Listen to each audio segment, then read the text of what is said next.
11वी प्रवेशासाठी पुणे जिल्ह्यामध्ये 685 कनिष्ठ महाविद्यालयांची नोंदणी पूर्ण झाली आहे। पुणे विभागामध्ये पुणे, अहिल्यानगर आणि सोलापूर या 3 जिल्ह्यांचा समावेश आहे। तर विभागातल्या 1526 महाविद्यालयांनी नोंदणी केली आहे। त्यामध्ये पुण्यामध्ये 685, अहिल्यानगरमध्ये 453 आणि सोलापूरमध्ये 388 महाविद्यालयांचा समावेश आहे।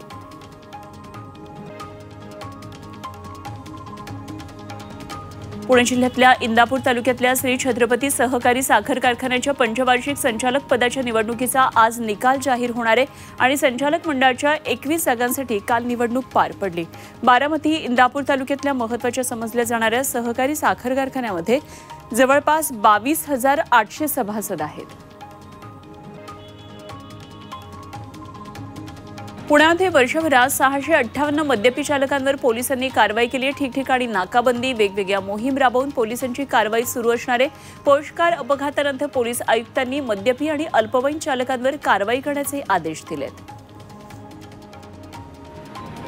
पुण्यामध्ये गेल्या 2 वर्षात रेल्वे रूळ ओलांडताना 604 प्रवाशांचा मृत्यू झाला आहे। रेल्वे प्रशासनानं 790 प्रवाशांवर कारवाई केली आहे। 2023 मध्ये 286, 2024 मध्ये 318 प्रवाशांचा रेल्वे अपघातात मृत्यू झाला आहे।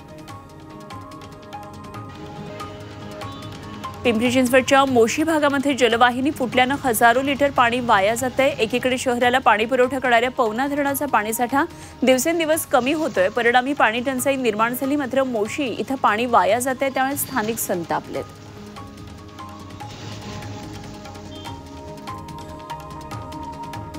पुण्यामध्ये तळेगाव दाभाडे आगारात 5 नवीन एसटी बसेसचं लोकार्पण झालं। आमदार सुनील शेळके यांच्या हस्ते लोकार्पण पार पडलं। नागरिकांना अधिक वेळेवर आणि सुरक्षित वाहतूक सुविधा उपलब्ध व्हाव्यात म्हणून नवीन बस दाखल केल्या आहेत।